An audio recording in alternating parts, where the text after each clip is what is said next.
Supreme court ने बार बार uniform civil code को लेकर जो चर्चा की है, देश का एक बहुत बड़ा वर्ग मानता है जिस सिविल कोड को हम लेकर के जी रहे हैं वो सिविल कोड सचमुच में तो एक प्रकार का कम्युनल सिविल कोड है। इस गंभीर विषय पर देश में चर्चा हो, व्यापक चर्चा हो। जो कानून धर्म के आधार पर देश को बांटते हैं, जो ऊंच नीच का कारण बन जाते हैं, ऐसे कानूनों को आधुनिक समाज में कोई स्थान नहीं हो सकता है। हमारे देश में सुप्रीम कोर्ट ने बार बार यूनिफॉर्म सिविल कोड को लेकर जो चर्चा की है, अनेक बार आदेश दिए हैं, क्योंकि देश का एक बहुत बड़ा वर्ग मानता है और उसमें सच्चाई भी है कि जिस सिविल कोड को हम लेकर के जी रहे हैं वो सिविल कोड सचमुच में तो एक प्रकार का कम्युनल सिविल कोड है, भेदभाव करने वाला सिविल कोड है। ऐसे सिविल कोड से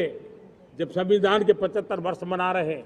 और संविधान की भावना भी जो हमें कहती है करने के लिए, इसकी सुप्रीम कोर्ट भी हमें कहती है करने के लिए, और तब जो संविधान निर्माताओं का सपना था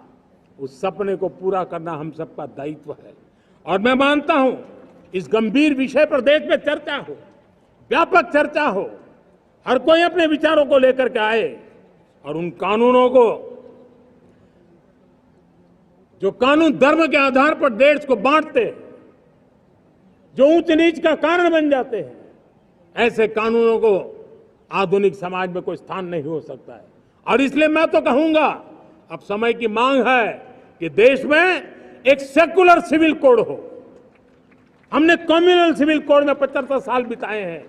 अब हमें सेक्युलर सिविल कोड की तरफ जाना होगा और तब जाकर के देश में धर्म के आधार पर जो भेदभाव हो रहे हैं, सामान्य नागरिक को